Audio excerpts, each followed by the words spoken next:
Greetings, everyone, and Sherry, thank you very much for again organizing this second webinar of the 2022-2023 season on the economic and social impact of land subsidence, which definitely is a global problem. I thank Ariel and Ayman for organizing this particular focus area. Without really adding more to delay the process, let me go to the second slide. The members of our advisory board, and in order to be efficient, I'll just ask each of the advisory board members to introduce themselves and say a few words before we move on with the welcoming from Glenda Humiston, who's our Vice President for Ag and Natural Resources in the UC system.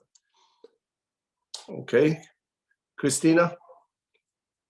Good morning, everyone. Thank you so much for joining this morning. My name is Christina Babbitt. I currently work for Starbucks in our global supply chain focused on innovation and sustainability, but I have a background in water policy and management, mostly in California and the United States.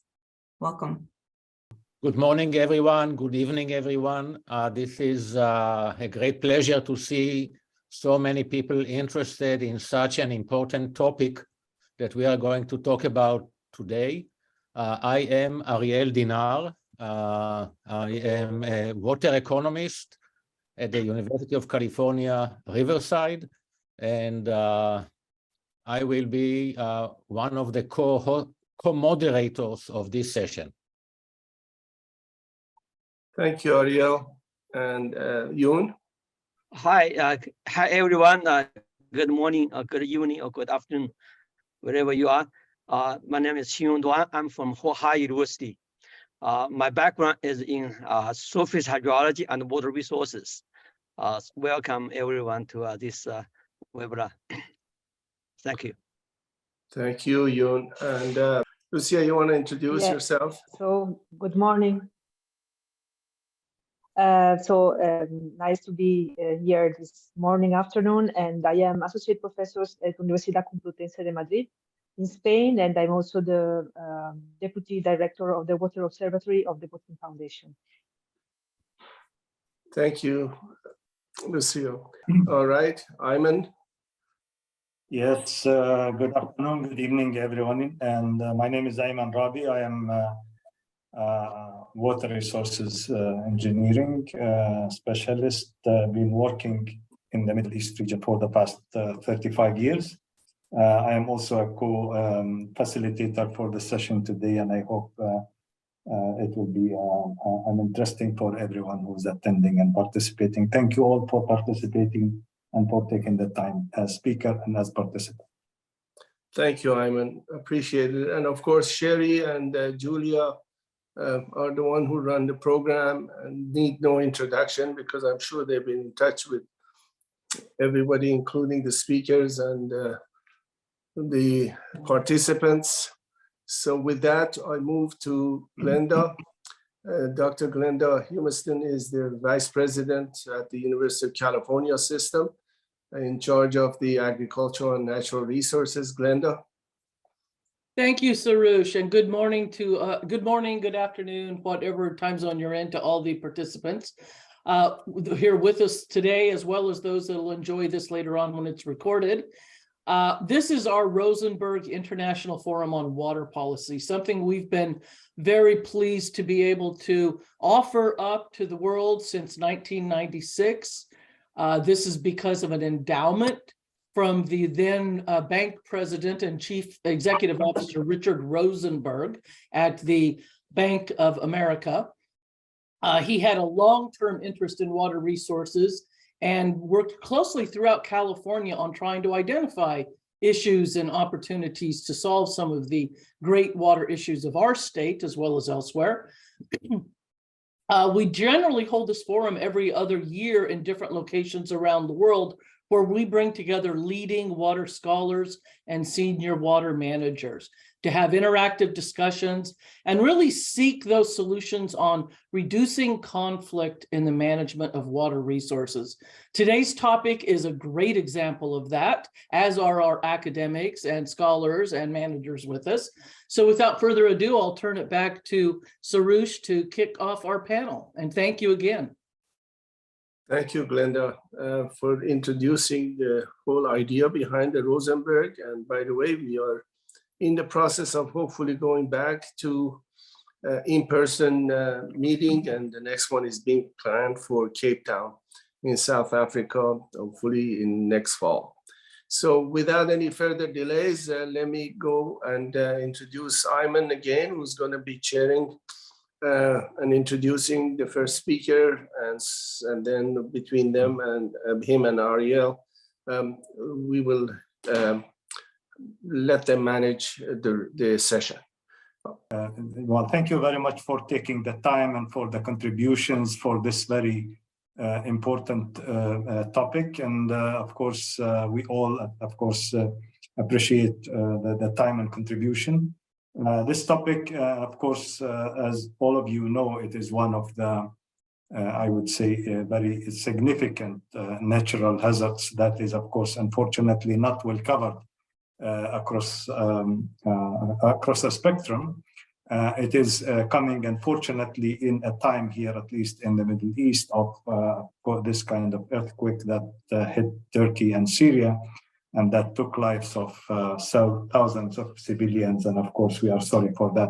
So natural hazards is always a kind of a critical issue that need to be considered in our planning. And of course, under the pressure of urbanization and population growth, maybe planners do not pay sufficient attention to taking care of what kind of hazards or consequences that might happen or might take place. Without, of course, taking, of course, the words from the speakers, which I think they will be also telling us about the global and, let's say, regional experiences about the land subsidence in the different parts of the world. I'd like to give the floor to Ariel to introduce our first speaker. Ariel? Okay, thank you, Ayman. We will be also short. Let me give you also a general background just to identify the locations or the focus of each of the speakers. So we have 4 speakers. Each of them and all of them are leading experts in the field of land subsidence in the world. We will have one presentation that will be a global presentation, and then we will have a presentation from California or on California, a presentation on Spain, the city of Murcia, and then a presentation from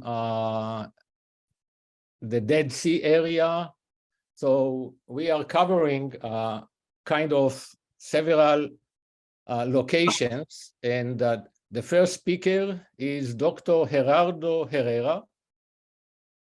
And Dr. Herrera is a research professor at what we call in English, the Spanish Geological Survey, or in the acronym is IGME.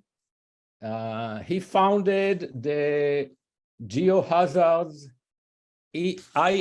INSAR laboratory and modeling group in the Geological Survey of Spain.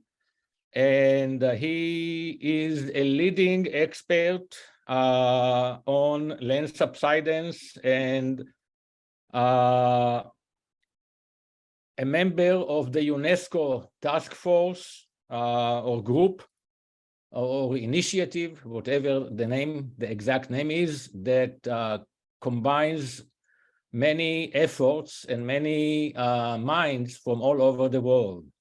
So Dr. Herrera is very well known for a paper that he led that included also 2 of the 3 other presenters today, And that paper is the paper for which that group was very famous, at least among economists, because they tried and attempted a very original approach that will be shared with us today to estimate the effect of land subsidence globally. So without any further delay, I will let Dr. Herrera present his work.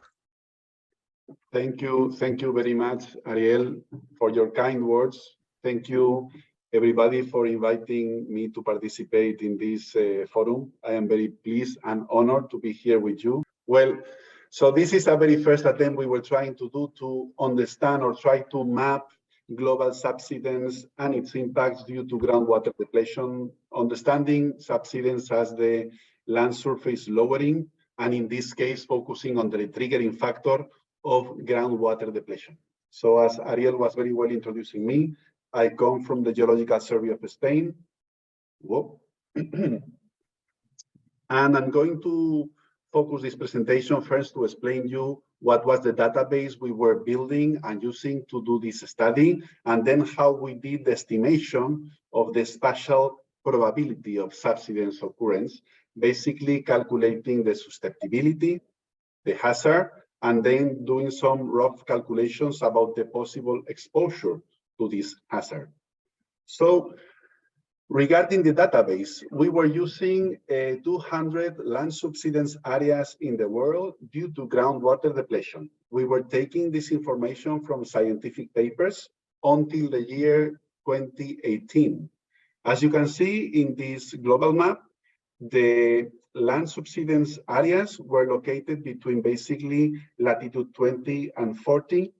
And yeah, we were using these locations to try to understand first. I think I have an issue here again. Okay. So what we were trying to understand first is, okay, wherever we have land subsidence due to groundwater depletion, which are the environmental variables that are controlling this phenomenon? And this is why we started doing a statistical analysis of different environmental variables against this database of subsidence areas. We were understanding with basic statistics that land subsidence was occurring basically when we have geologies of unconsolidated sediment. On most of the cases, we had this problem.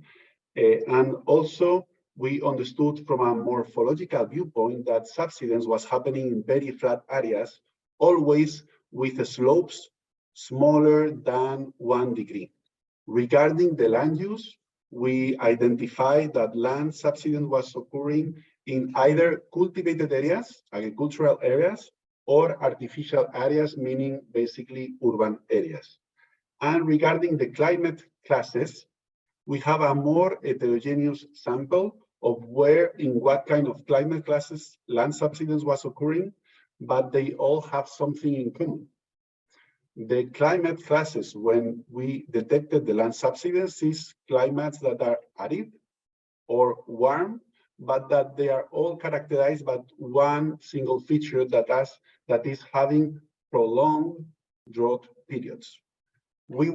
These would be the environmental variables that we were identifying, but then we were also analyzing some other variables related to the triggering factor, which, as I was saying before, is the groundwater depletion. So we were analyzing, for example, the relationship of the subsidence areas with the baseline water stress, or the presence of irrigation equipment, or groundwater storage variables. And regarding of the potential impacts on the exposure, we were analyzing the presence or not of floodable areas, the presence of areas even below the sea level, and more importantly, for the impacts, the population density in those subsidence areas.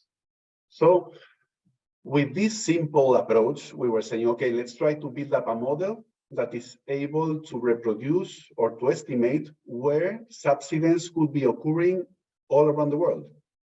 So in order to do that, we did this method, which is divided in 3 parts. First, we do the susceptibility analysis. Susceptibility means calculating the spatial probability of subsidence occurring all over the world by taking into account only those environmental variables that are static, that are not related to the triggering factor, that is the groundwater depletion. What do I mean by that? We are considering in this case only lithology, slopes, land use, and climate classes. This is the land subsidence susceptibility. And then we go to the land subsidence hazard, where we introduce the groundwater depletion probability. So first we calculate what is the most adequate environment for subsidence to happen. And then we see if in those environments, groundwater depletion is effectively occurring. Once we have that, we have the global land subsidence hazard, and we are able to start calculating the exposure to this hazard. So let's jump into the first part of this analysis that is related to the global subsidence susceptibility. As I was saying before, we are using our database to combine it to do a simple statistic analysis to understand what is the influence of the different 4 variables that we have identified as relevant for the environment: geology, land use, slopes, and climate classes. So the goal here is to understand the weight of each of these variables in the occurrence of land subsidence without taking into account the groundwater depletion. So I think that you are having this bar again. I try to hide, okay, hope it's hidden. So what we are doing in this part of the methodology is, first of all, identifying a training data set, a validation data set, and then try to identify what is the weight of each of the variables: lithology, slope, land use, and climate classes. Let's go into, once we do this weighting of the different variables, we aggregate them to do the land subsidence susceptibility. Let's go to an example. If I can, yes. Okay, so the method that we are using is the frequency ratios method. That is a very simple statistic basic analysis. And in this case, for each of the variables, what we are trying to understand is each of the variables is divided in a set of classes. For example, slopes has 6 classes, or for example, lithologies, we have 30 different classes of lithologies, or land use, we have 8 or 7, I don't remember, 15 types of land uses. So we try to see what is the weight or the presence of each class of each environmental variable in the land subsidence areas by simply computing the area of each of these classes of the environmental variable in the land subsidence area. We have this amount, which we can then divide to the global presence of each of these classes, these environmental classes, in the whole world. So this will give you an idea of how important is each class of each variable for the subsidence occurring, and then how representative each of these classes of each of the environmental variables is with respect to the whole world surface. So then we do the normalization and these things. And what we were doing here is to analyze this frequency ratio for the geology, for the different lithological groups, for the land use, and for the slopes, and for the climate classes. We were doing this calculation with the training data set using a randomly selected sample of subsidence areas in the world. And we were doing this as an iterative process.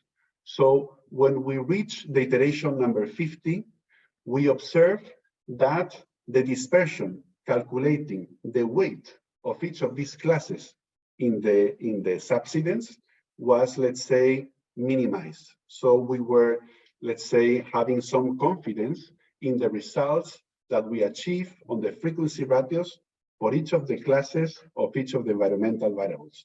Once we did that, we were able to calculate the first map, because it's simply aggregating the 4 layers the lithology, the slopes, the land use, and the climate classes with each of the weights, each of the frequency ratios, obviously normalized for each of the environmental variables, and to compute the global subsidence susceptibility. What is this math telling us? It's a probability, a special probability between 0 and 1 of subsidence occurrence without taking into account the trigger, that is the groundwater depletion, destruction. Why is important this? Because we are able to see where subsidence can happen in case that groundwater is pumped or the aquifer is depleted. In this case, we can see that the probability is greater than 50% for 25 million square kilometers of the emerged land surface. And this is basically concentrated in Asia, Africa, and South America. We did some, of course, validation of the 50th iteration of the results of these maps, and we had a confidence degree on this map according to the area under the curve of 87%. So, having this first rough idea of where subsidence could be happening according to the environmental setting, now we go to the triggering factor that is saying, okay, let's see where groundwater depletion is effectively occurring. And then adding these two estimations, we are able to say what is the global subsidence potential or the global subsidence hazard, because we are introducing the triggering factor. That is the important thing. So let's see how did we calculate again this spatial probability, meaning where could be happening the groundwater depletion. Obviously, we don't have information worldwide of where groundwater is being depleted. We have some distributed information in some specific areas, but not all around the world. This is why we were trying to do this map, doing a kind of global estimation. How did we do that? Again, this bar. Okay. So we started by obviously available data at global scale about groundwater withdrawal by country.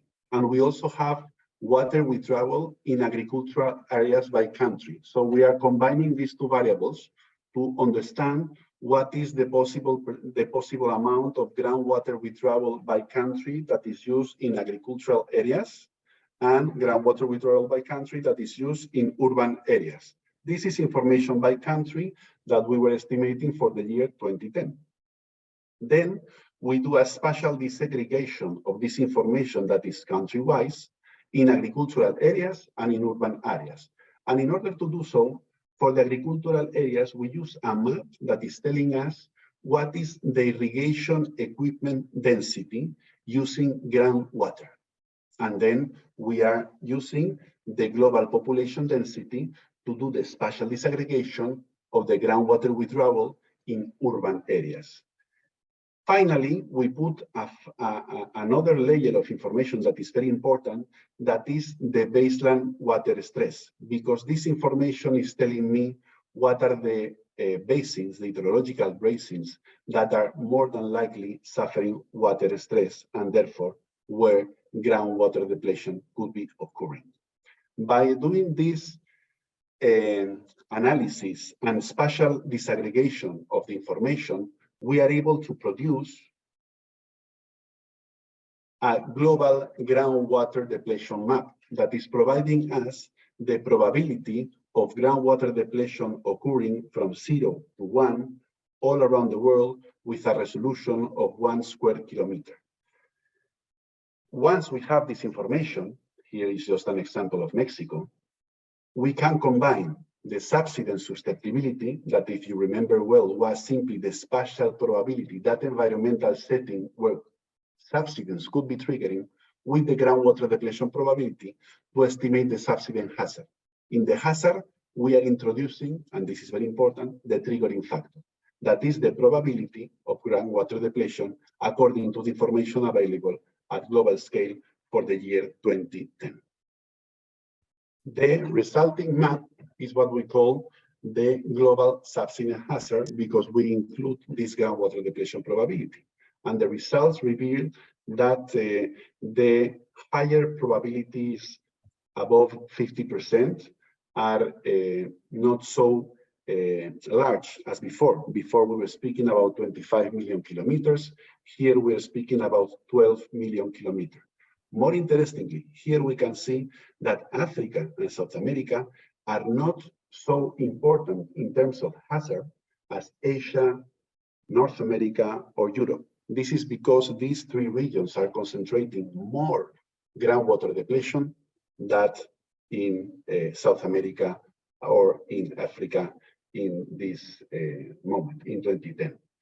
The validation exercise that we did reveals a confidence degree of this map of 95% according to the area under the curve.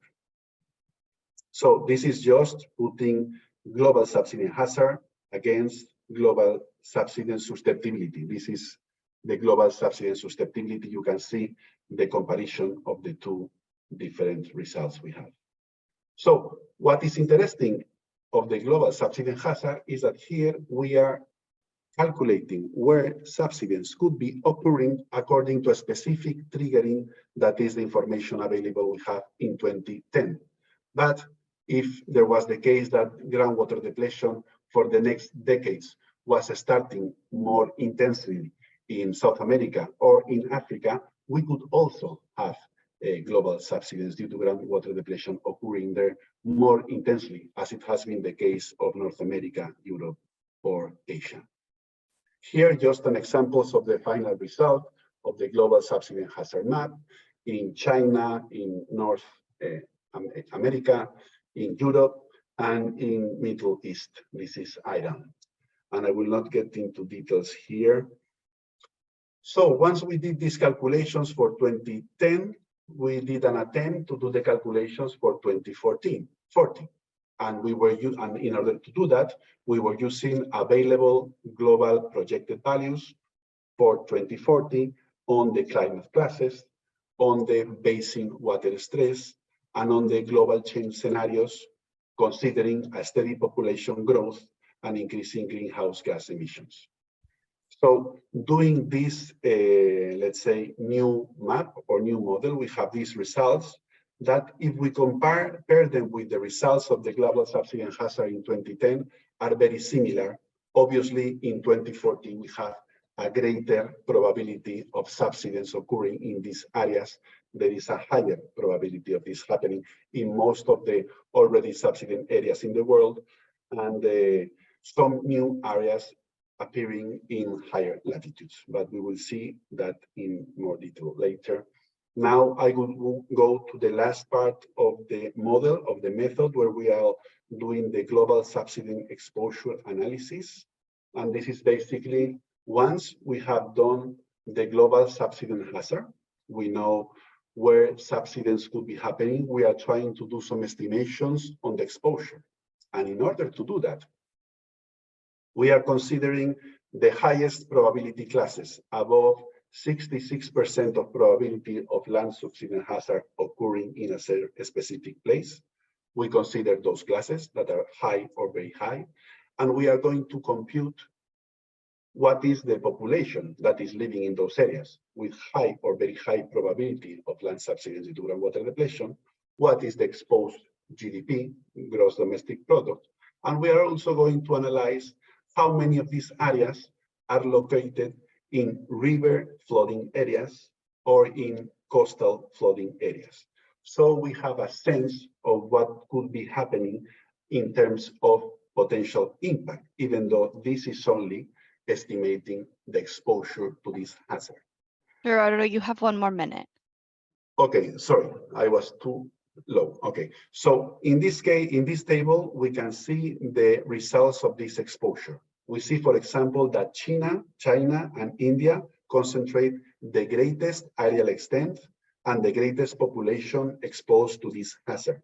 We have, for example, Egypt or the Netherlands that have the greatest amount of population in subsidence area living below the sea level. And we have, for example, China, United States, or Japan with the highest exposure in terms of GDP. Let me go quickly.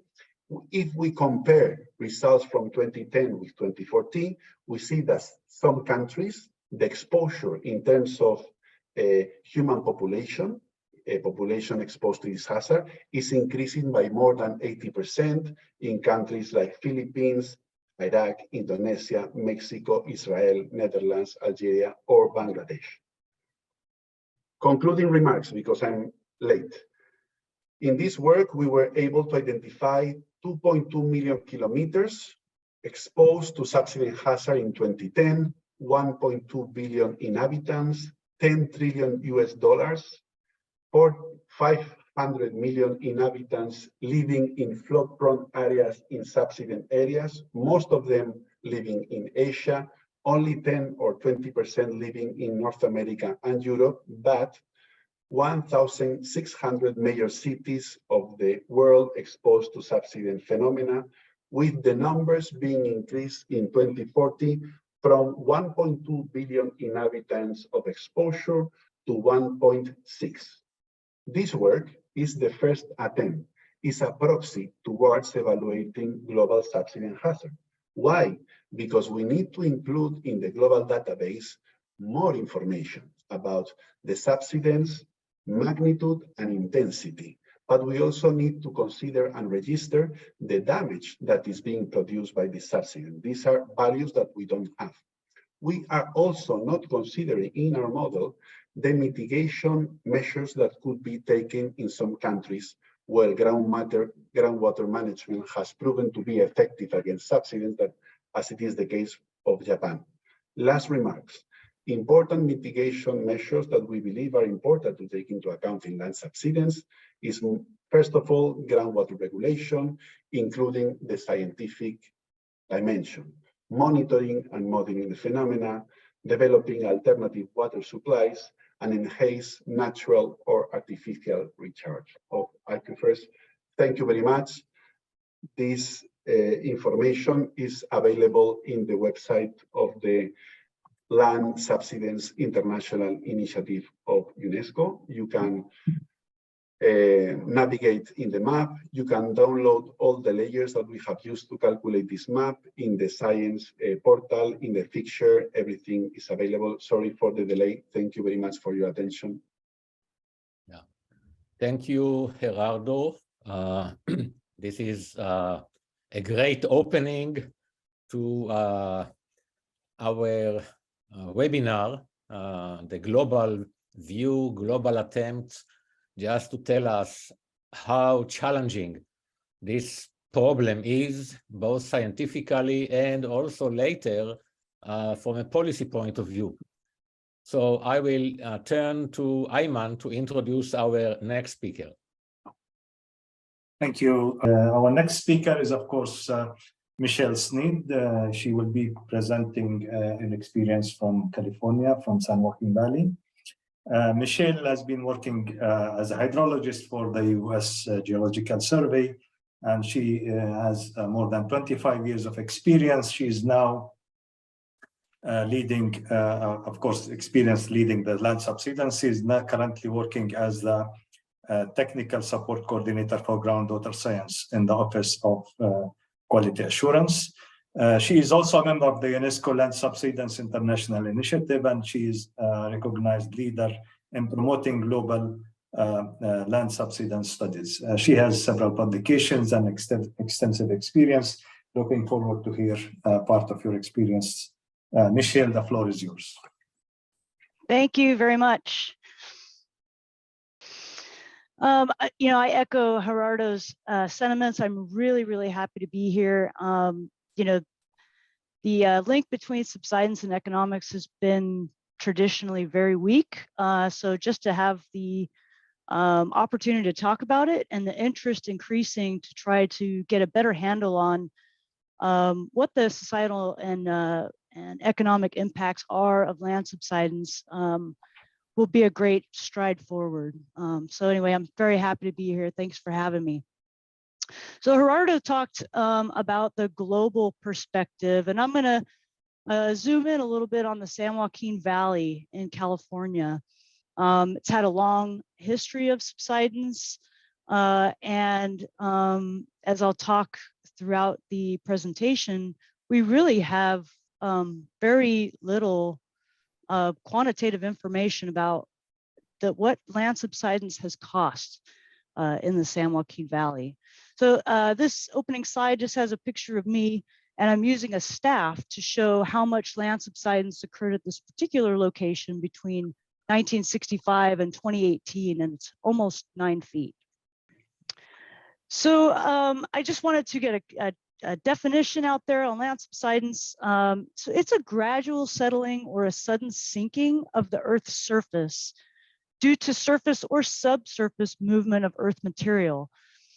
Now, in the United States and much of the world, the vast majority of land affected by subsidence is caused by the compaction of aquifer systems.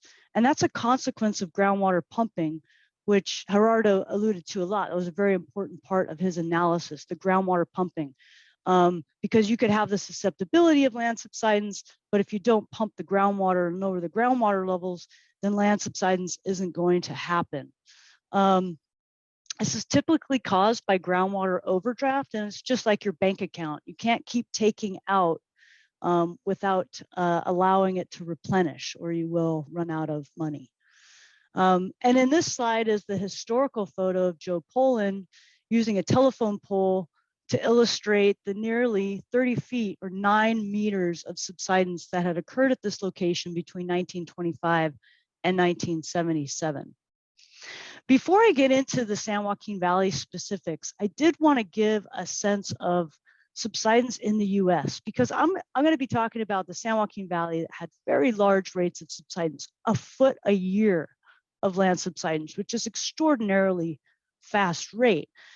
But I don't want to give the impression that you have to have those very large magnitudes of subsidence to cause intense damage. And a great example is on the East Coast. So this map shows brown dots where land subsidence has been documented. And you might see here on the East Coast, I'm not sure if you can see my mouse or not, but in the Chesapeake Bay, very small amounts of land subsidence, I'm talking a few millimeters a year, is wreaking havoc on the area because sea level rise is also occurring. So the land is sinking while the sea is coming up, and they're having more intense floodings. So I just wanted to put that out there, that very small amounts of subsidence can have huge impacts. You might see a lot of dots in the west here, right? And that's not terribly surprising, because groundwater is an important part of water supply in the west because of the lack of surface water or rivers. And then you also see an area down by the Gulf Coast, the Houston area and surrounding areas have had huge problems with land subsidence, very densely populated area in Houston. You can think about an example, so it's kind of a bowl that catches water now, parts of which are below sea level.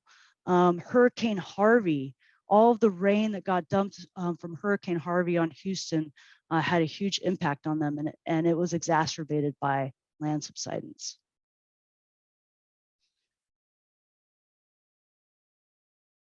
So this is where the San Joaquin Valley, California is. I sit in Sacramento, so this is just south of where I am right now. So if I didn't talk about, sort of how the San Joaquin Valley sort of got here, why are we seeing so much subsidence, a foot a year in some places? Well, what happened was there was a lot of pumping, really since the 1920s in the San Joaquin Valley. To increase water supply, these great engineering projects brought in surface water through a network of canals from the Sacramento and San Joaquin Delta, which is about here. And this map shows a bunch of canals. And there are if I actually put every canal on this map, you wouldn't be able to see any of the canals because there are so many. These are just the major ones. So what happened when water was brought in through these canals? Agriculture expanded because they had this, new supply of water, and so agriculture more or less became dependent on that imported water supply. So when there are droughts, and we have many. Connection problem. Can everybody hear me okay? Okay. Yes, So- everything is okay. Okay, thank you. So anyway, agriculture expanded and became reliant on those surface water imports. But when there's not enough imports, there's more groundwater pumping. And so land subsidence is partially a consequence, recent land subsidence is partially a consequence of bringing that surface water in from the wetter parts of California. And as land use has changed, the San Joaquin Valley has planted more what we call permanent crops like trees and vines. Those kinds of crops cannot be fallowed like seasonal crops such as tomato and melons. And when I say fallowed, the land is brought out of production temporarily. So those vines and trees need to be watered continuously. So they can't be fallowed during droughts. And we call this a hardened water demand. So it doesn't really matter what the water year looks like, how much surface water is available. That hardened water demand requires a certain amount of water all the time. So here's a map showing subsidence in all of California for 2015 to 2022, so a 7-year period. And during the last, this is only 7 years, but during the last 15 years or so, California has had several severe droughts. And without sufficient surface water to meet all the demands and the resulting reduction in deliveries to largely agricultural users, because agriculture tends to be last in line for water rights, they end up pumping groundwater to make up for that lost supply. And the result just in the last 7 years has been about 6 feet of subsidence. And that rate has been about a foot a year at times. So here are just some stats for the Central Valley, California. It's a very important agricultural reason. We supply a lot of food to the United States and elsewhere. And just to give a perspective, this is a pretty small area compared to the entire United States. 20% of all the pumpage of groundwater in the nation comes from this area. Now, this has the whole Central Valley. I'm going to focus on sort of the lower half for the rest of the talk. So subsidence has a lot of impacts. Some are direct, like infrastructure damage, reduced storage capacity of aquifer systems, and some are indirect, like flooding increases, environmental impacts. I'm going to show examples of all of these. Here in these photos, in this lower left photo, you can see me standing next to a well pad. That's concrete surrounding a well casing. If you've ever poured concrete, you don't pour it in air like that, right? You pour it on the ground. What has happened is the land has subsided around it, and the well is now protruding, and the concrete is fastened to that well. So it's all, eventually that concrete will probably break off, and the well will probably collapse. On the right is a photo of a car going over a bridge of a canal. Now that may not seem so strange, except for if you've ever looked over a bridge, you tend to see the water flowing under the bridge, not into it, as you see here. There's no space between the water and the bridge. That is called freeboard. So this canal has lost all of its freeboard. And the road even had these, they had to build little sidewalls onto the road to keep the water off of the road. So water conveyance systems, so that was a bridge over a canal I just showed. Water conveyance systems are extremely sensitive to subsidence. And the reason for that is because they are driven by gravity. So, for gravity to work, every elevation upstream has to be higher than every elevation downstream. Now, if the entire valley subsided the same, then that gradient would be maintained, but that's not how subsidence works. We call it differential subsidence. So subsidence is different across the landscape. So instead of lowering the whole canal, you're just lowering part of it, sort of making a pool. What happens is that reduces the conveyance capacity of that canal. It can also damage the panel. So in this picture on the right, you can see this crack in the panel. You know, this means that water can get behind the panel, start eroding the canal, and possibly cause a breach in that canal. You can get, and that, you know, you can get this water surface and liner misalignment, right? So what happens when you have one part of a canal that has subsided? To allow water to continue to flow under the power of gravity, you have to raise the level of the water surface.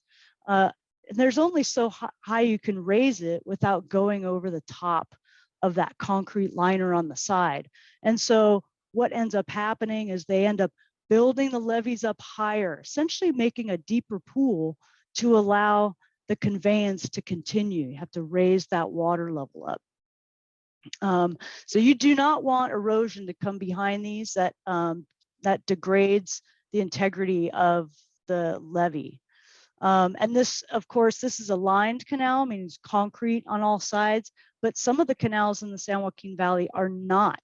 And so if you start changing gradients, you're going to get erosion in some places and deposition in others, again, impacting the ability of that canal to flow. Roads, railways, bridges, pipelines, wells, really any long and rigid infrastructure can get damaged during subsidence, again, because of that differential subsidence. If you have, you know, this one area subsiding and you have rigid infrastructure that crosses this area, you're going to have some damage to that. And this is a photo in the lower right of a well. The well head is protruding above land surface, and it disconnected from that pipeline. As you see, that well head, this part used to be right at land surface. So a little bit more on water conveyances, because they are so sensitive. Just a little bit of subsidence can really impact their ability. On the left here are two pictures of the same area. One's just close up. And this is a what's called a check station on the Delta Mendota Canal. This is a federally owned canal. And what they had to do, as I said, you know, they have to sort of raise up the levees, raise up the infrastructure. And that's exactly what they did here.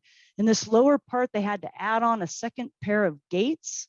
And in this upper picture, you might see this second tier here. That was not original to the check station. That had to all be built on.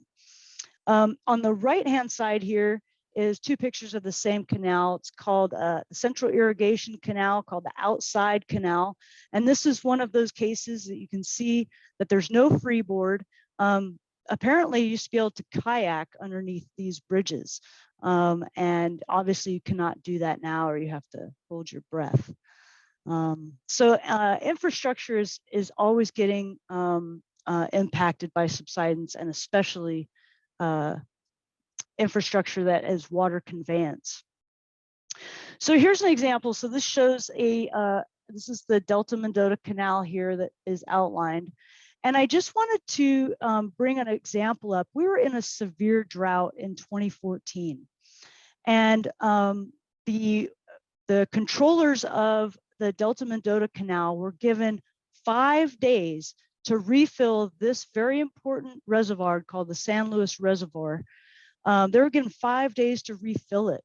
But because of relatively minor subsidence, so it pumps up here from the Delta and sends the water down here, because of very mild subsidence in this area, the conveyance was constricted and they could not refill San Luis Reservoir as much as they could have without subsidence. So this very short-lived opportunity to fill the San Luis Reservoir was impacted because of pretty small amounts of subsidence.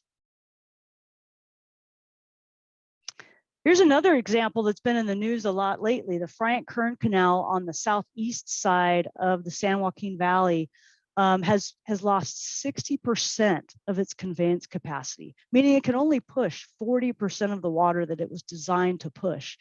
And that's been lost. And so to fix it, they're building a canal parallel to the original canal, essentially to regain some of that lost conveyance. And that's estimated at $500 million to fix. So, and I mentioned any of this long infrastructure. So roads get impacted. Here's a couple of pictures on the left and the right. They were not taken in the San Joaquin Valley, but these are other places in California that have had roads damage that I managed to get some photos of. I've talked with plenty of Caltrans people at taco trucks throughout the San Joaquin Valley, and they tell me that they have to repair a lot of roads. This image in the middle also shows the high-speed rail, where it's going to go, and you can see it's going right through a subsiding area. So that's going to have to be accounted for in the high-speed rail. A lot of times what happens is they might have to slow down the rail in some of these areas. Michelle, you have 2 minutes. Okay. So I showed a couple of pictures of wells already, so I won't dwell on this. Here's a wellhead on the left and a wellhead on the right. You could see it's at this gentleman's head. So storage capacity also gets reduced. This is really important as aquifer systems are getting used as managed reservoirs. You know, we've built our surface water reservoirs in all of the best places already. And there's a lot of work going on in the San Joaquin Valley right now about using aquifer systems as managed reservoirs. When we get the big storms, we try to divert some of that water off of the rivers and refill aquifer systems. You could see on the left here, this is before subsidence. All that space in between these grains is used to store groundwater. This is after subsidence. You could see a lot less space available to store groundwater. This is going to be really important as California moves forward. This is essentially we're making our reservoirs smaller through subsidence. So subsidence also exacerbates flooding, right? So floodwater tends to pool in the topographically low areas. As we move those areas around, or deepen them, you can imagine the water is going to stay there longer. It's going to flood more often, and it's going to be deeper. It also impacts natural environments. We don't have a lot of these what are called fissures in the San Joaquin Valley. The geology isn't terribly conducive for it. There's only been one recorded ever. But wanted to give you an example of these large cracks that can occur. Can allow flood water right into these cracks that might be loaded with agricultural chemicals, degrading the aquifer system's water quality. And then, as you can imagine, just like with water conveyance, engineered structures, regular streams are also going to be impacted. Water depths, water temperatures, going to cause channel migration to the lowest spots in the landscape. Wetlands can vanish or emerge in new locations. So the economic impact is vastly underestimated and underreported. We have one example of somebody tried to take a crack at what it costs in a few places, including the San Joaquin Valley. You could see it was $145 million in 2007, and it doesn't even account for all of these things: well rehabilitation, lost property value, regrading irrigated land, or replacing pipelines. We do have a little bit of hope in California. There's a new groundwater law called the Sustainable Groundwater Management Act. It names land subsidence as being an undesirable result. So what has to happen is these groundwater sustainability agencies, which are new agencies, have to figure out a way to use groundwater sustainably. And they can do that however they want, but they can't cause these things, including land subsidence. So what is probably going to happen is there's going to be a lot of land fallowing, because some of these places just can't come into sustainable groundwater use without fallowing land. And you can imagine all of the sort of trickle down effects that might have. less production means less farm workers, less farm equipment, less fertilizers, other chemicals, the trucking of crops, the processing of the crops. All of those things will be felt. And it's, maybe not a direct consequence of land subsidence, but a direct consequence of overusing groundwater, which results in subsidence. No, thank you very much, Michelle. I think that's really interesting. Without also taking further time, I'd like to get back to you, Ariel, to introduce our third speaker. Thank you, Michelle. Thank you, Ayman, for continuing the process. So while Michelle was highlighting the issues related to infrastructure, water conveyance infrastructure, environment, and agriculture, Roberto Tomas will focus on the urban environment. And let me introduce Roberto so that he can start presenting his work. So Professor Roberto Tomas is a professor in geotechnical engineering in the Department of Civil Engineering at the University of Alicante in Spain. And his main research is in the field of application of remote sensing techniques for monitoring and modeling of natural hazards, with emphasis of landslides and land subsidence, and the impact on infrastructure. In his presentation, Dr. Tomas will talk about the impacts of land subsidence due to groundwater pumping, overpumping in the Segura Basin, with again emphasis on the Guadalquivir Valley and more specifically Murcia city in southeastern Spain. So Dr. Tomas, Professor Tomas, the floor is yours. Thank you. Thank you very much for the introduction, Ariel. Sorry, I'm going to share my screen. Okay. And by the way, until Professor Tomas is ready, questions, please post your questions on the chat. Okay. So thank you again, Ariel. So first of all, before starting with my presentation, I would like to thank to Rosenberg International Forum for the invitation to participate in this interesting webinar. So thank you, and especially to Ariel. Thank you, Ariel. My presentation is focused on the description of the impacts of land subsidence due to groundwater withdrawal in the Segura Basin in Spain. So the topics I'm going to speak about are very similar to those that Michelle showed us for California. The outline of my presentation is the following. First, I will start introducing the study area, the general study area, the Segura Basin. Then I will focus on a general description of the Vega Baja and Vega Media of the Segura River. It's an area that was affected by land subsidence in the 90s, strongly affected. And then I will speak about the upper and the lower Guadalquivir. Finally, I will draw some final remarks about the impacts of land subsidence in these areas, in the Segura Basin. Okay. Okay, the Segura Basin is placed on the southeast of Spain. You can see here the area of the Segura Basin. It covers a total surface higher than 18,000 square meters and accounts with a population higher than 1 million people.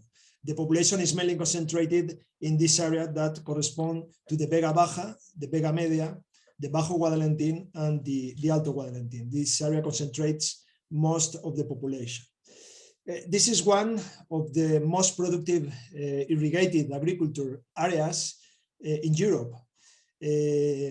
as I mentioned, the main agricultural irrigation areas are concentrated here in the Vega of the Segura and in the Guadalentín area. And in fact, irrigation uses over 18% of the available water resources in this basin. In fact, the 38% comes from groundwater. So we have a high consumption of groundwater from this basin. The average precipitation is 400 millimeters per year, but this number changes in time and in space. For example, in the north area, the precipitations can reach up to 1,000 millimeters per year. In contrast, on the coast, the precipitation is usually lower than 200 millimeters per year, so it's a very dry area. It should be noted that this area is currently the only river basin in Spain sorry, with a structural deficit,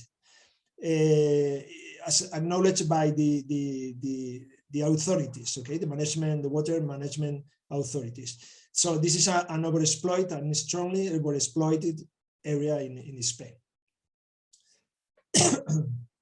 Let me show you some pictures of the area. In fact, this first picture corresponds to Orihuela. This is an historical city that is placed on the Vega Baja, a few kilometers from the mouth of the Segura River. So this is an historical area with a lot of religious heritage buildings. Okay, the main activity of this city is agriculture, as you can see here, and the population is higher than 80,000 inhabitants. The other important urban area corresponds to Murcia, that is placed in the Vega Media of the Segura River, as you can see here. This is the most populated area, urban area in the Segura Basin, with a population close to 500,000 inhabitants. This area is the main center of agriculture and also of tourism in the Segura Basin. The third area of interest is Lorca, that is a city with a population close to 100,000 inhabitants. It is placed in the upper reach of the Guadalentín River, that is a tributary of the Segura River, the main river. This area is also an important agricultural area, so the main activity is focused on agriculture. As you can see here, there is an important floodplains in which there are a lot of agricultural activity. So these are the main areas of study, but now we are going to focus on the Vega Baja and Vega Media of the Segura River. This is a shaded relief map in which you can see the Vega Baja, that is more or less this area, and this is the Vega Media of the Segura River. As you can see in this area, there are a lot of high density of wells. Every point corresponds to a well structure. Obviously, not all the wells are mapped here because some of them are illegal, and then we have not a record about the wells, so they are not represented here. So probably the amount of wells is even higher than the number of wells represented here. This area, the White Depression, as you can see here, that is completely filled of very young sediments. So I mean quaternary and neogen quaternary sediments and consolidated sediments. So they present a high susceptibility, as Gerardo mentioned, for subsidence, for the formation if the water is pumped from them. Let's see now the evolution of the piezometric level in the Vega Baja and Vega Media. So here we have some piezometers, the evolution of some piezometers, and as you can see, in the 80s, a small drop of the water level, the groundwater level was recorded. The drop reached up to 4 meters on average. But before this time, the water table was quite stable. As you can see, only some small seasonal changes were recorded. But in the 90s, this area was affected by a very strong subsidence, a very strong drought. And then there was a high extraction of water from the aquifer, and then it caused a waterfall, as you can see here, a water drop. The average water drop was 8 meters, although in some places the water level fell up to 15 meters. So it was a very important decrease of the water levels in this area. So, but in this picture, I saw this is an interesting relationship, because during this period, this is the bathymetric level, or here you can see the bathymetric level, the evolution of the bathymetric level in the basin. And you can see these bars represent the complaint reports, because there were some damage on the buildings, and then the owners presented complaint reports on the city council. So as you can see, the number of complaint reports gradually increased when the water level was decreasing. And the reason was because this water level drop caused land subsidence that affected the buildings of the city of Murcia, because this data, I forgot to mention, that correspond to the city of Murcia, the Vega Media. Let's see the subsidence deformations. In this case, you can see insert results from the Vega Media of the Segura River. This is the city of Murcia. As you know, INSAR is a remote sensing technique that is based on satellite observation of ground surface and provide us information about the displacements of the ground surface.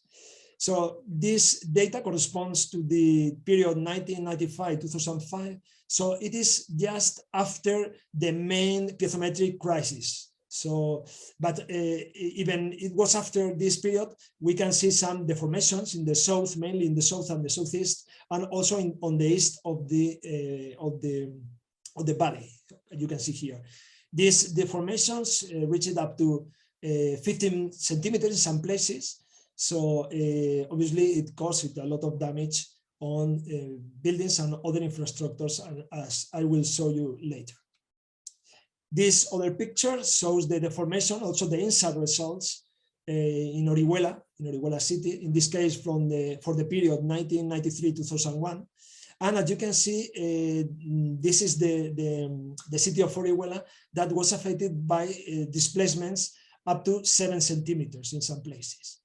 As you can see also, the deformations mainly concentrates on the area of quaternary filling of subsoil sediments. So these isolines represent the subsoil thickness. So, and subsidence, as you can see, is placed on the areas in which we have a higher subsoil thickness. The density of well is also high. So this symbol is used for representing the wells according to the depth from which they pump water. So you can see a lot of wells close to the city. So it seems there is a clear also relationship between the wells and the water extraction and the land subsidence. So, but what are the main damage that we observed due to land subsidence in these urban areas? In Murcia, for example, one of the main damage consisted on the deformation of walls and also of sidewalks. In fact, these sidewalks, when I took this picture, this sidewalk was just repaved because it was completely deformed and presented a lot of cracks. Also, you can see cracking of walls and other infrastructures. Also, it was very typical, the tilting of tall buildings. So due to uneven settlements, the buildings suffer tilts. So it causes the opening, usually the opening of the joints between buildings. And it is a typical also effect or impact of land subsidence. Another typical damage consists on the deformation of sidewalks and pavements, as I mentioned before, and also obviously the cracking of buildings. So due to uneven settlements, when we have uneven settlements, so the differential settlements induce important cracks and important damage on buildings. For example, this is a cathedral in Orihuela, a cultural heritage building, and it was affected by different cracks outside and inside. In fact, this building was underpinned in order to avoid higher damage caused by land subsidence, because it was sinking, literally sinking. Okay, so what about so in this area? So we reported some damage, but for example, in Orihuela, in Orihuela city, only 30 buildings, damage in 30 buildings were reported. But there are not official statistics about the damage. This damage were recorded by us, by ourselves. Okay. No estimation of damage is made in this area, also in Orihuela. And in Murcia, officially, more than 150 buildings suffered damage during the epithermetric crisis. In fact, it was estimated that, Can you see my screen? Oh, I don't know what happened. I don't know what happened. I don't know what happened. Now, can you see my screen? You need to reshare. Okay. Okay.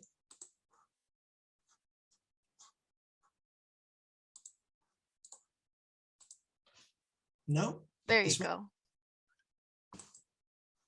Okay. Okay. So, as I mentioned, in Murcia, the cost of the damage caused on buildings by Subsidence was estimated in more than 30 million euros. You can see in this map, for example, the black buildings correspond to buildings that were affected by land subsidence during the 90s. So there were an important number of buildings that suffered damage. Additionally, in both areas, in Orihuela and in Murcia, land subsidence caused a high social alarm.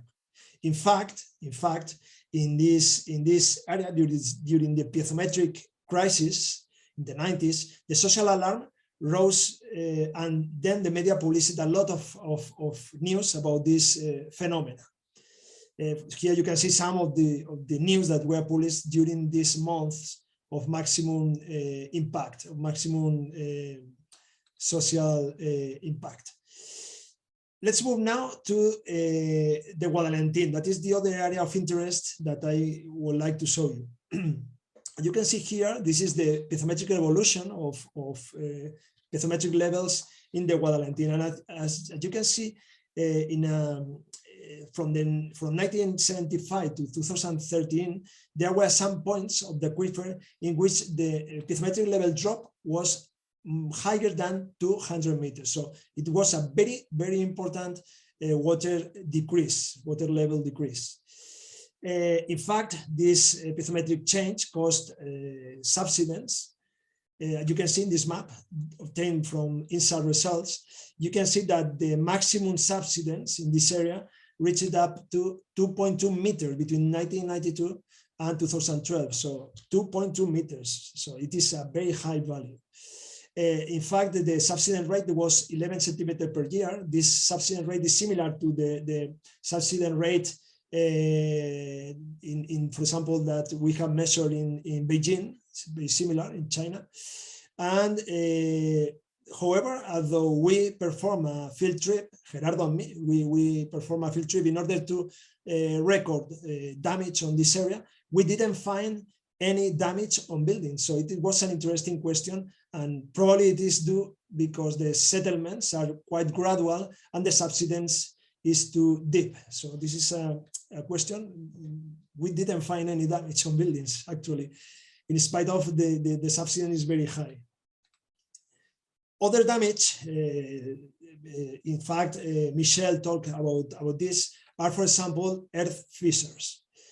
Two earth fissures, one in Puerto Lumbreras and one in Totana, both in the Guadalentín basin, appeared after the 2012 flooding. It was a very important flooding in this area that affected and caused a lot of damage. And for example, this crack didn't cause important damage because it was mainly developed in an agricultural area. But as you can see, the impact is very important. So the depth of the crack, you can see here near the house. So this type of cracks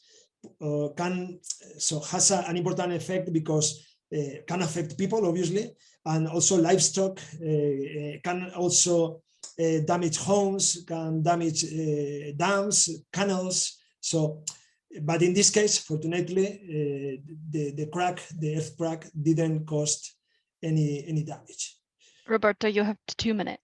Okay, the last impact that we analyzed was the effect of the increase of flooding potential, and as you can see here, to this aim, we build a DM before and after subsidence, considering the magnitude of the subsidence, the insert data. So we model the subsidence, and as you can see, this is the model that we obtained before and after subsidence. As you can see, there is an increase in the area affected by flooding, and also an increase in the area affected by higher water depth. In fact, if we perform a cross-section on these profiles, we can see that this is the water depth after subsidence and before subsidence. So there is an increase in the water depth in this area, a clear increase. In fact, this picture shows the depth differences. So you can see, for example, in this area, the water depth increases due to subsidence more than 1.2 meters. So it has a clear impact, a direct impact on the potential damage that this flooding can cause on this area. We also calculated the monetary values associated to flooding using a methodology that was defined by the Spanish Ministry of Agriculture, Food and Environment. In this case, the monetary value can be calculated multiplying as the product of the flooded surface, the unit value. Okay, this unit value is obtained from tables that are proposed in the methodology, the cost per depending on the land use, and the hazard coefficient that depends on the water depth. So we calculated before and after potential subsidence, and before and after subsidence, we calculated the monetary value, and we observed that subsidence in this case induced or potentially can increase the cost of due to flooding in 70 million euros. In fact, the land use is more affected by land subsidence are agriculture and also transport networks. So these land uses considerably increase the damage if flooding occurs.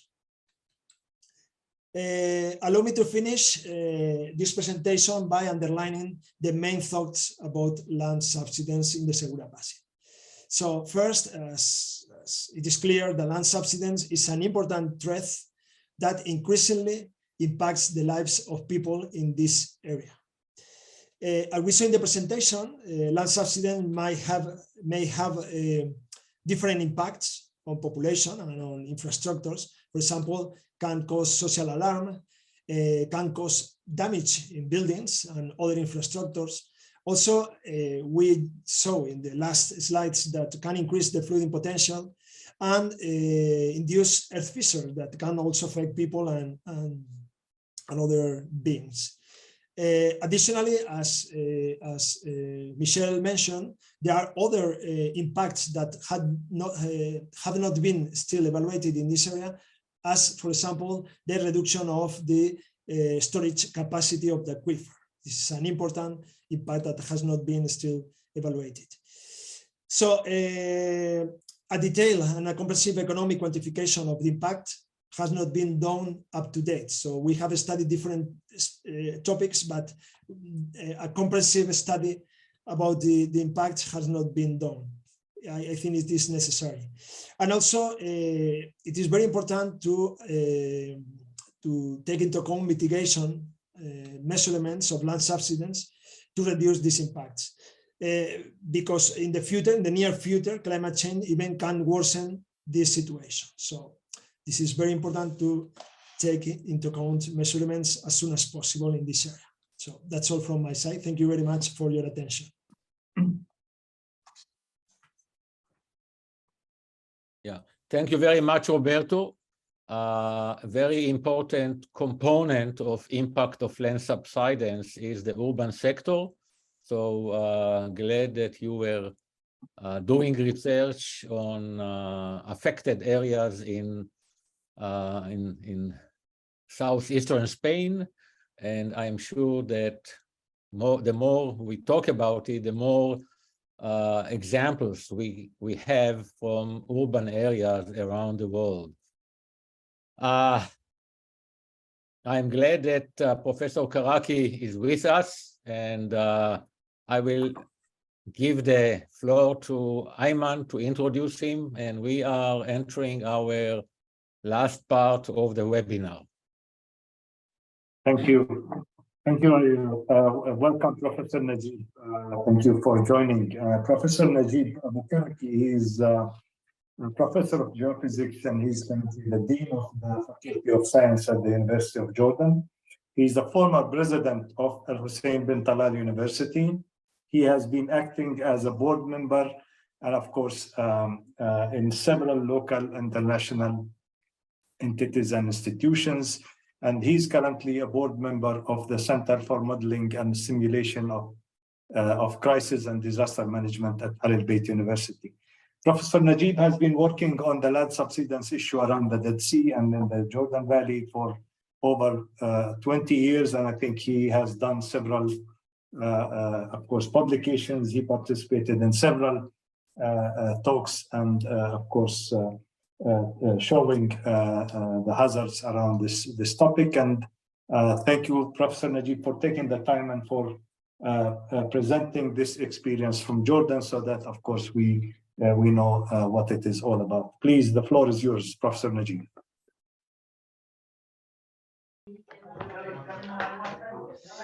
Well, so I'm going to talk about the Dead Sea water level lowering hazards and economic and social consequences and proposed protection strategies. In fact, the Dead Sea has a great problem. It used to receive about more than 1 billion cubic meters of water from the River Jordan and other dams and other wadis, etc. Now it's not receiving the water anymore. The Jordan River was diverted. So the Dead Sea is losing, in fact, all these. Now what is the evaporation is exceeding what's coming to the Dead Sea as water. This has a consequence that the water level is lowering.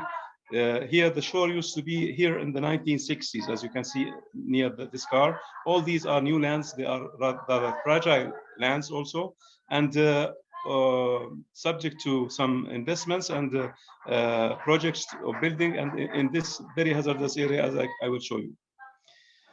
As you can see here,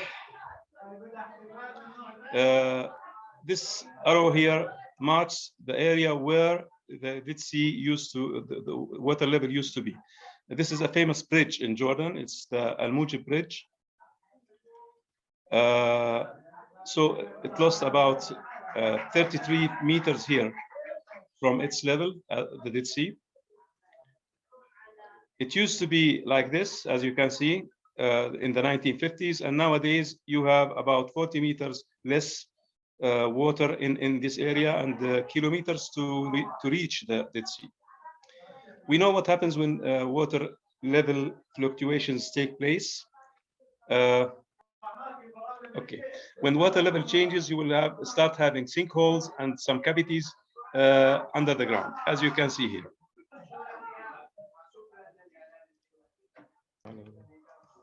Okay, this one is rather romantic, as you can see, 2005.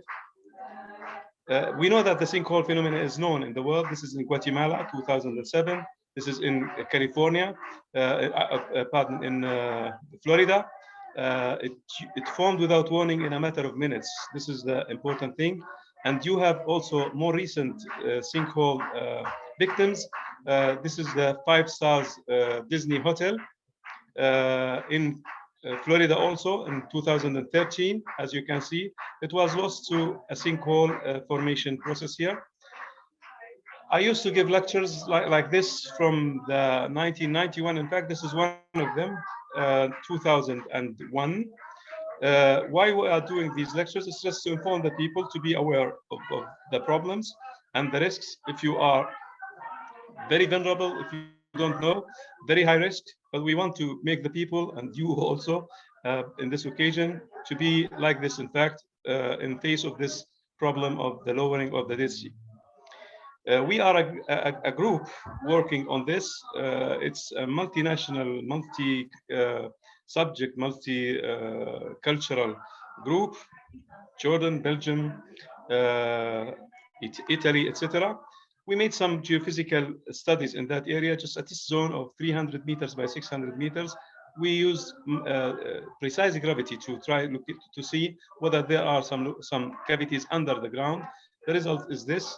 All the red points are, in fact, potential sinkholes. This was finished in 1995. Some of our colleagues in other universities made a cartography of the sinkholes existing in the area in 1999. You can see that 4 formed, in fact, in this area during these 4 years. The gravity was about 800 points. In fact, in 6 months we did that. Every 15 meter, one of them.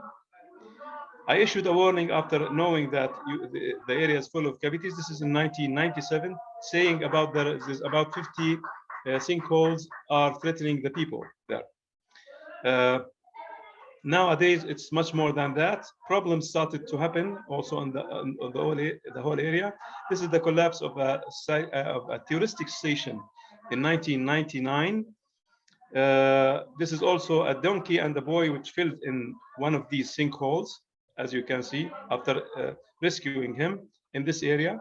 In this manner, these are the civil defense people who rescued the donkey and the boy in that area. We lost a dike belonging to the Arab Potash Company. The losses are not less than $100 million, and it was lost. It collapsed about weeks after its finishing.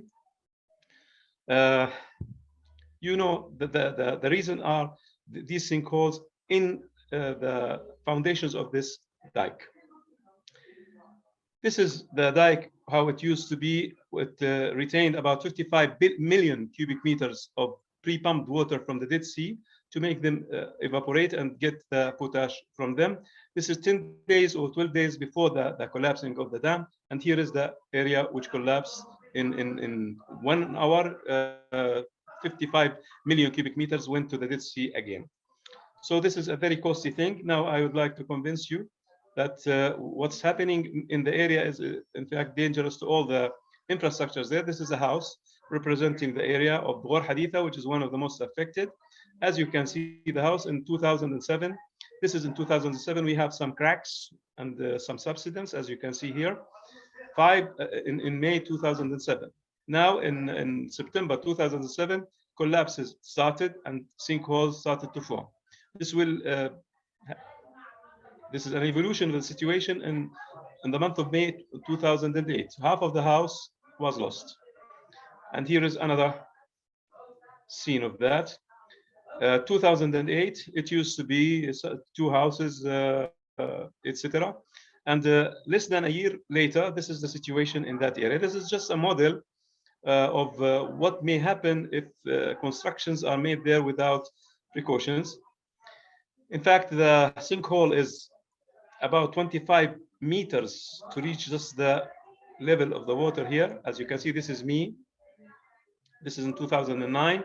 In fact, the area, this is the Minister of Tourism declaring that the investments in the area in the tourism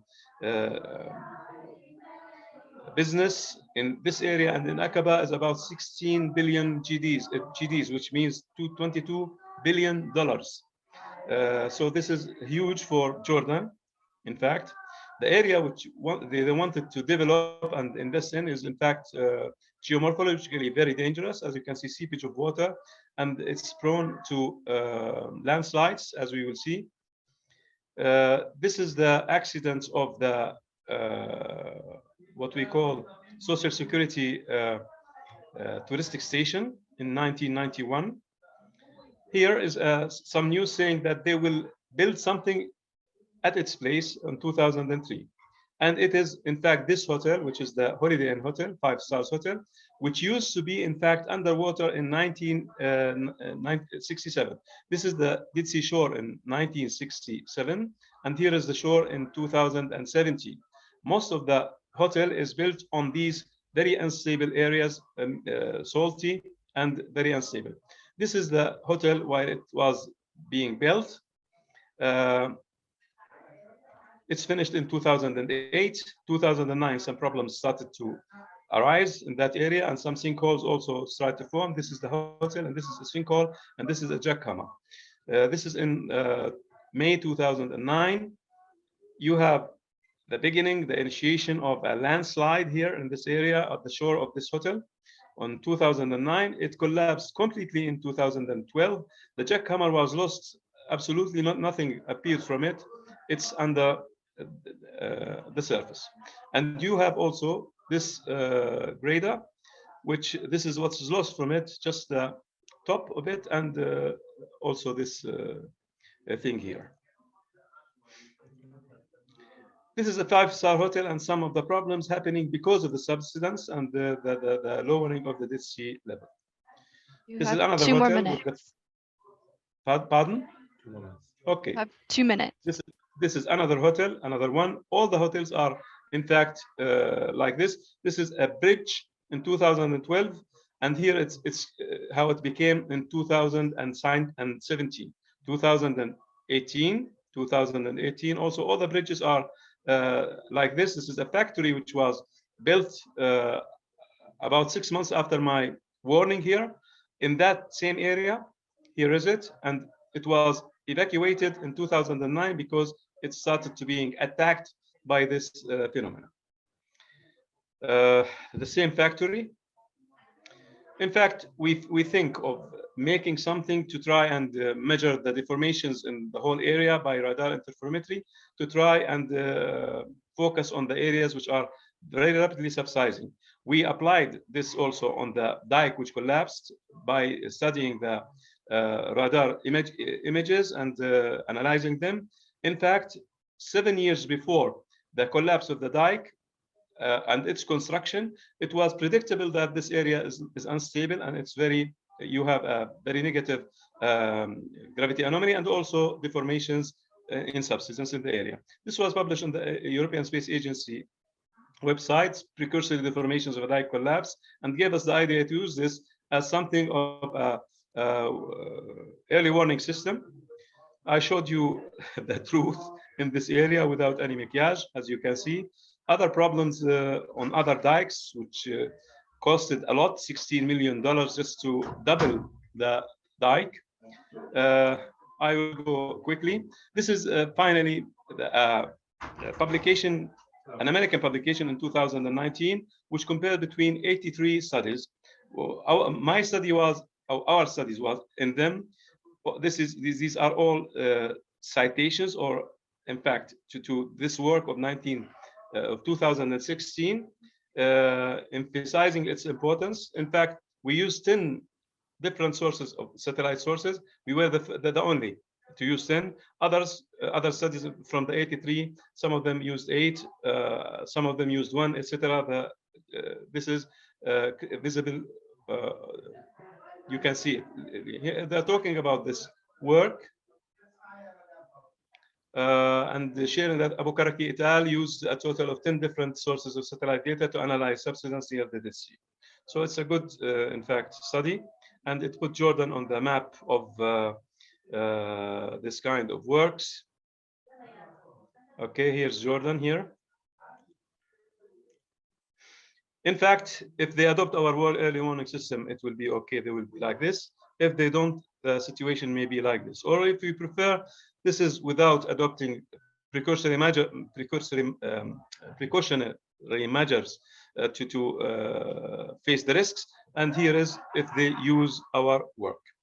And I hope we are not going to be like this in 2025. Thank you very much. Thank you very much, Professor Najib. That's really very interesting, and unfortunately, it is sad at the same time just to see like the kind of professional opinion is somehow maybe not adhered to, and that is development still taking place despite the fact that your warnings and your studies extensively in that part of the world.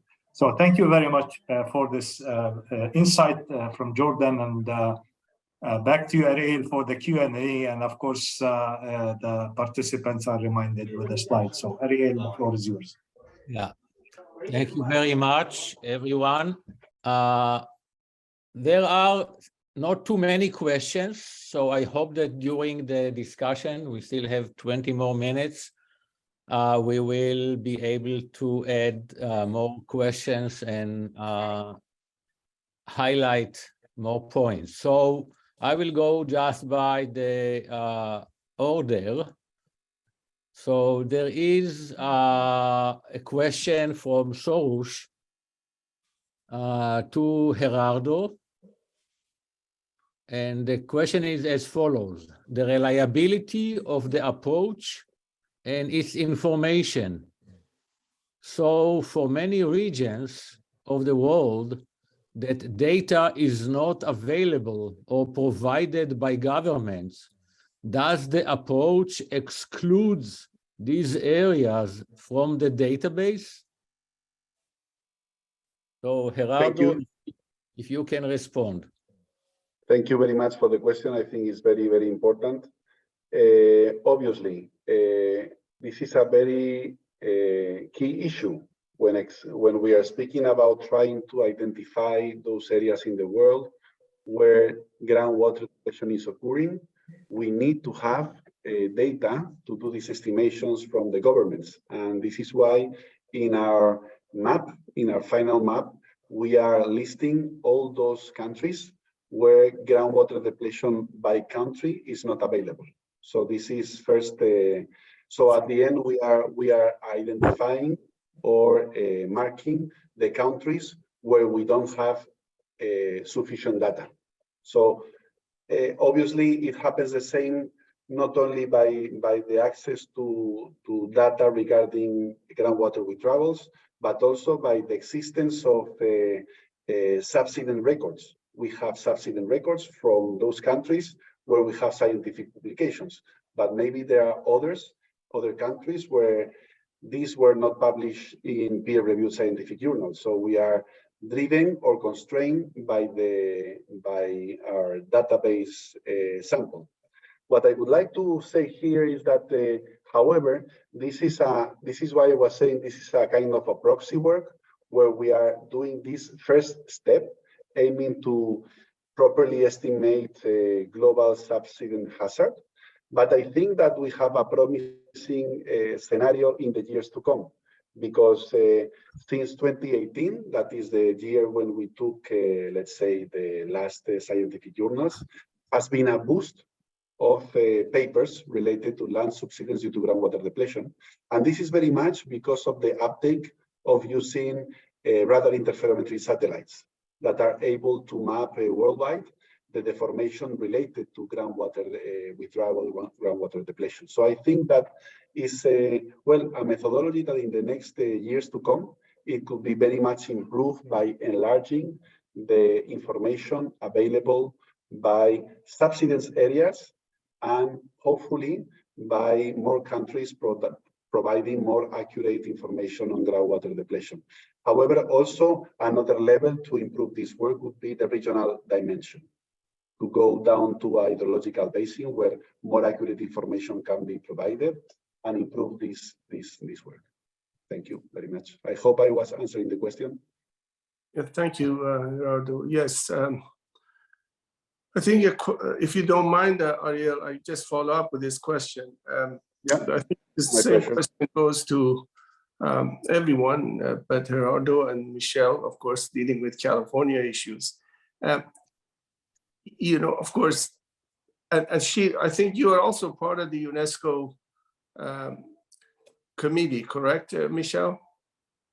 Okay, yeah, so in the context of UNESCO, at least my experience with various international programs, particularly WMO and others, you know, of course, governments are asked to provide information on precipitation and runoff, etc. And sometimes some cooperate pretty well. Sometimes the data is not really that reliable.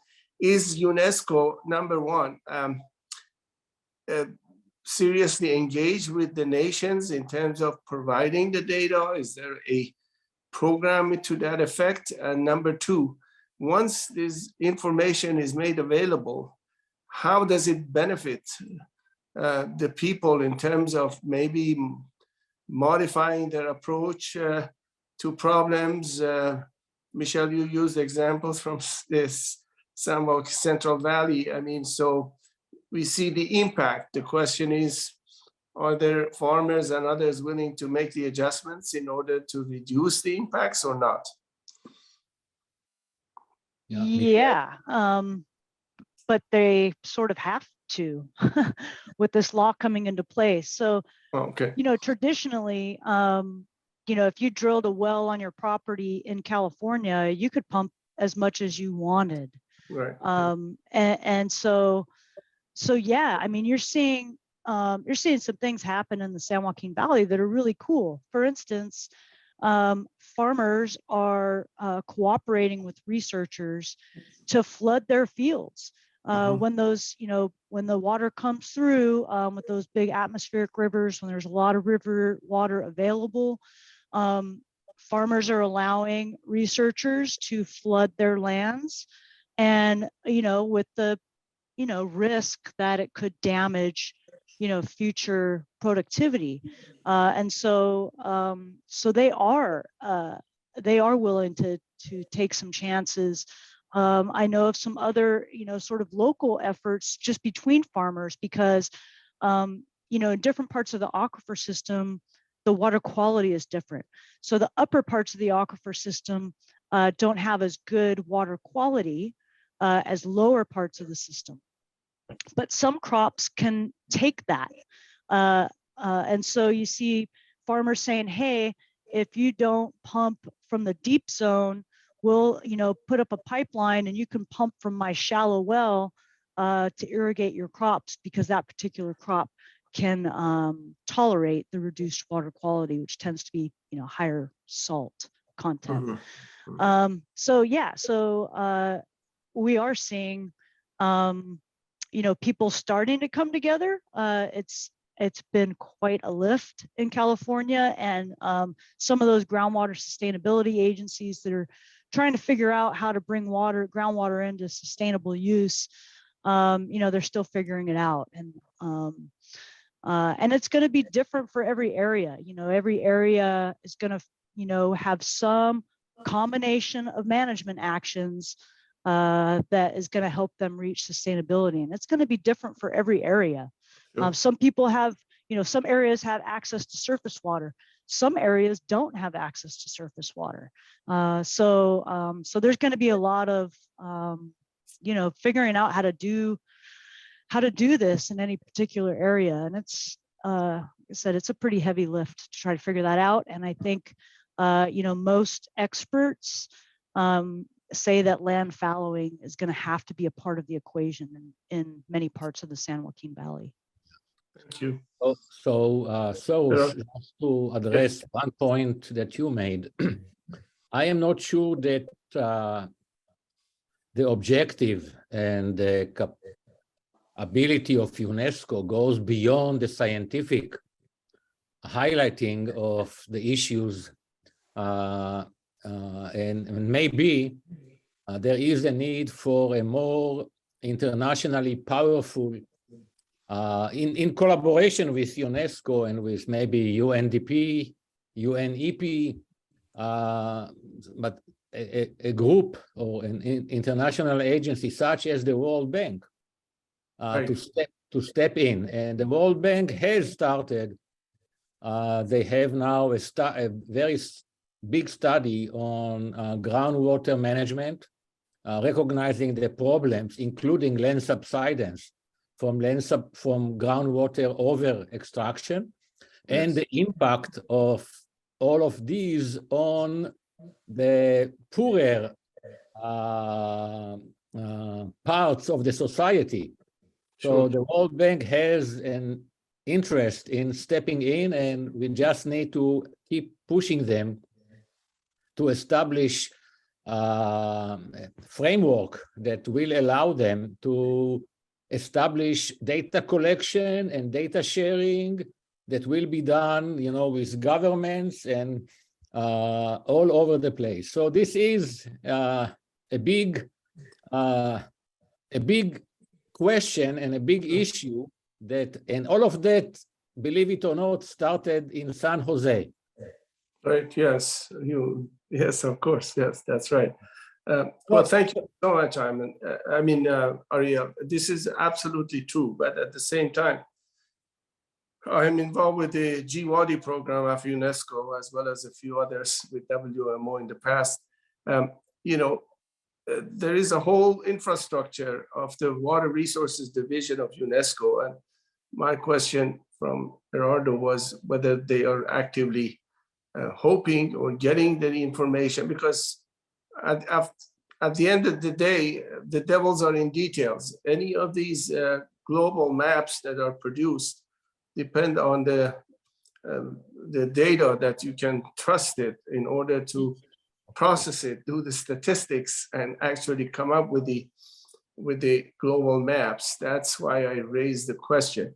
And Ariel, based on what you said, you remember last year, of course, we had a groundwater in mega city problems, and then at that time, Nika and Kosa showed some really remarkable videos from Isfahan, which is a historic town in Iran, where some of the historic places are just showing the signs of cracks. So it's really there. But then the World Bank, under the sanctions, doesn't have any relationship with Iran to try to help with any of these kinds of studies. So those are the dilemmas I think the UN agencies should play a role in. Right. We will try to push them in the right direction. So another question to Michelle. Anyone who wants to step in and talk, don't wait because I don't see the hands. The next question. We have one person with a hand up, Dora. Yeah, I think Dora probably has something to say about the UNESCO. She was our fearless leader in the Land Subsidence International Initiative for 5 years, so she knows what she's talking about. Thank you very much, Michelle. Thank you to everybody. It was really nice to see you guys exposing the main issues in different countries. It's the same everywhere. It's terrible in a way. So I wanted to talk about this issue about the role of UNESCO related to land subsidence. This is our specific case. Maybe you know that in 1918, we became an initiative instead of being a working group. We were the working group on land subsidence for 40 years. And the main, the main objective of this group is, as you said, mainly for research and for consulting. We changed to the international initiative exactly this point of view that you mentioned. So it is because we need more involvement from the governments to be more engaged, taking decisions to the mitigation of this phenomenon. There are many ways of mitigation. It's not only reduce pumping, because as all of us know, it's not every time possible.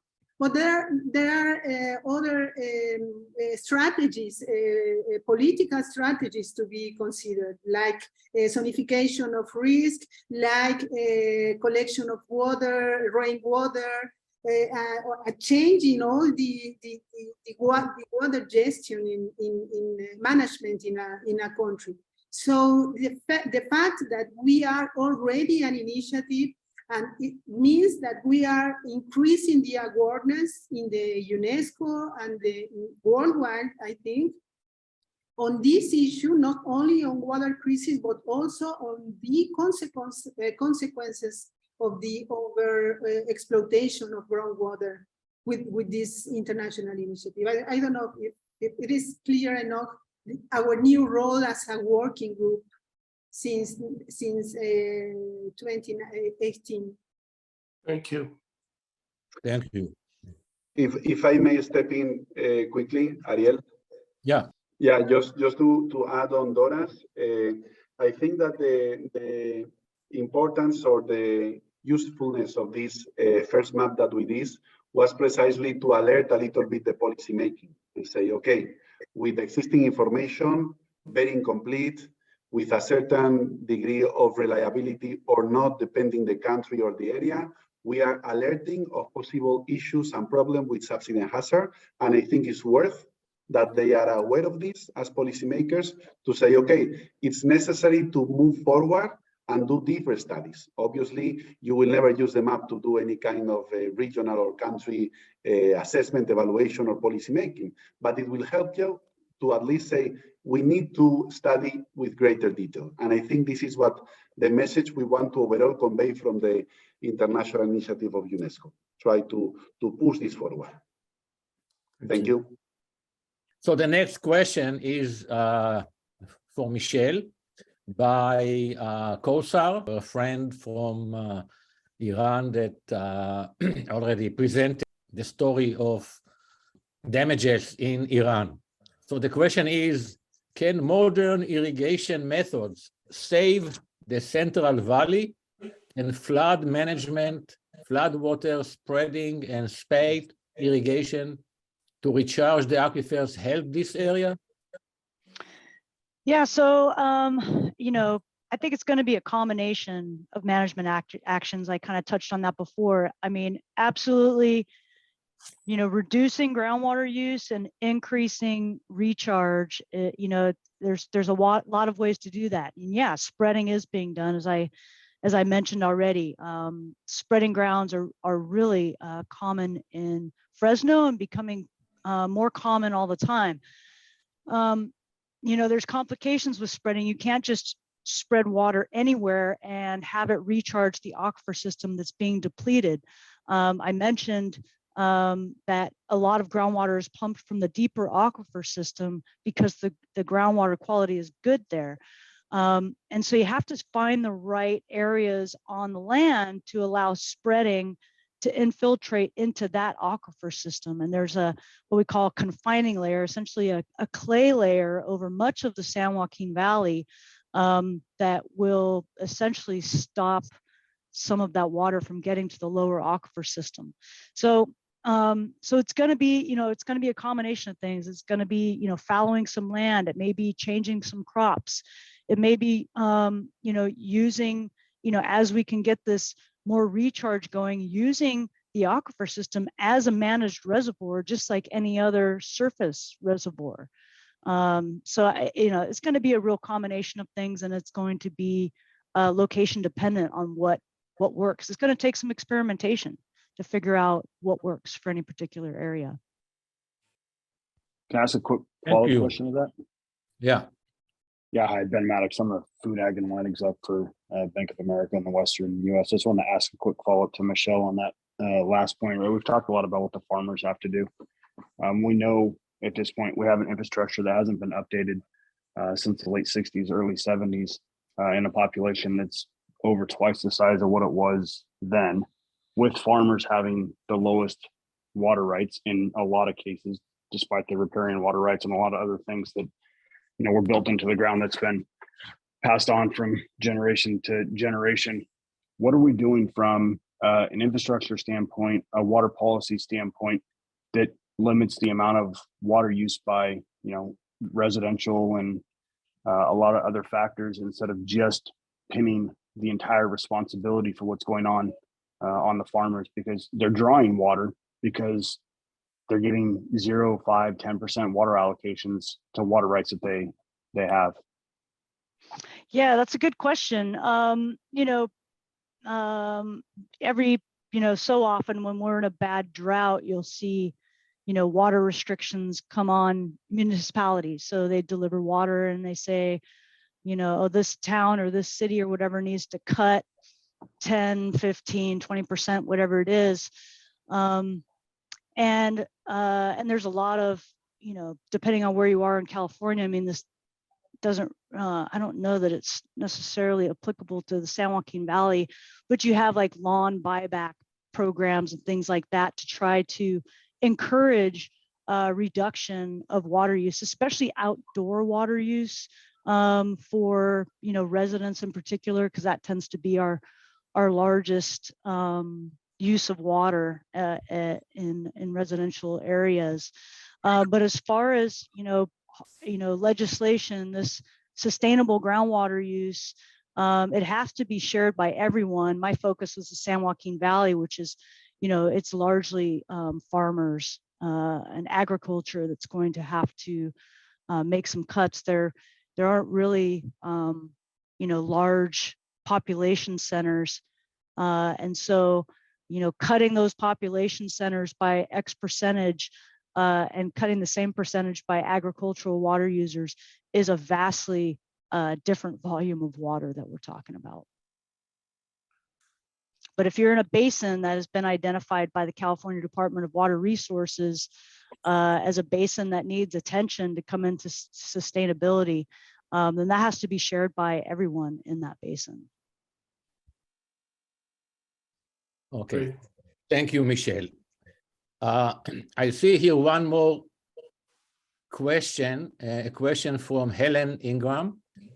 It is very difficult to get public attention for a slow-moving disaster that cannot compete with other issues that kill people and cause illnesses. Ours is an overcrowded public agenda. Should we link this with other water issues that are higher visibility?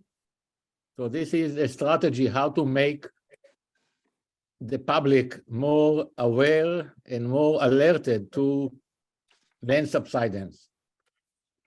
I'll take that to start. So, land subsidence, as we've been talking about today, is inextricably linked to groundwater withdrawal. And so really it is a water supply issue. During wet years when the canals are full and the rivers are full, and everybody has, enough water, which is really rare these days, that everybody would get their 100% allocations. But yeah, I mean, it's already linked to that. And at least, in California, we didn't have any groundwater laws until 2014. And so that already has helped, and land subsidence being mentioned in that law as something that you're not allowed to cause, unreasonable land subsidence that interferes with surface uses. It's already been raised. Land subsidence has already been raised in the public awareness so much since I started studying this phenomenon 25 years ago. Nobody had ever heard of it. Nobody cared. And so this law in California has really, really helped raise that awareness. And I think, getting the economic and societal impacts, getting some quantitative information about that will really help, because something we would say when, oh, you should care about land subsidence. Why should I care? Because it's expensive. How expensive is it? We don't have an answer to that. So I think as soon as you start sort of putting some quantitative information about how it directly impacts people and their things, I think that'll go a long way.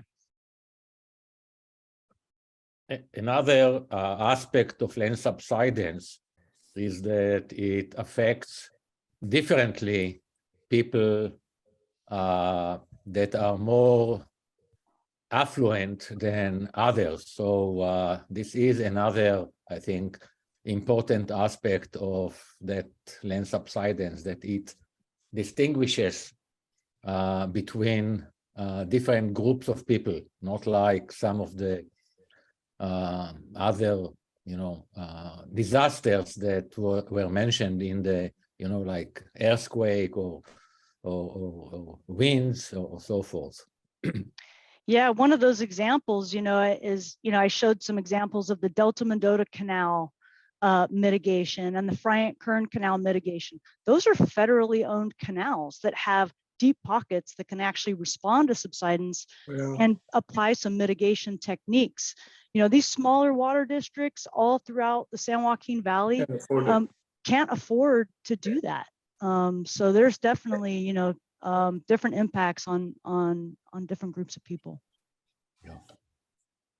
Okay, I don't see any more questions in the chat box. So if there is anyone, because I don't see if there are any hands, but if there are any questions, if not, I will ask Soroush, our chair, Thank you. to close the session. Thank you, Ariel and Ayman, for organizing this. Thank you, all the speakers. Thank you. And participants. We are excited about, as I said, to resume our in-person meetings, and stay tuned. As soon as we have more information, we will be sharing it with the people that will be asked to participate. With that, Sherry and company in Davis, thank you very much for very smooth meeting, and I say goodbye to you all. Thank you.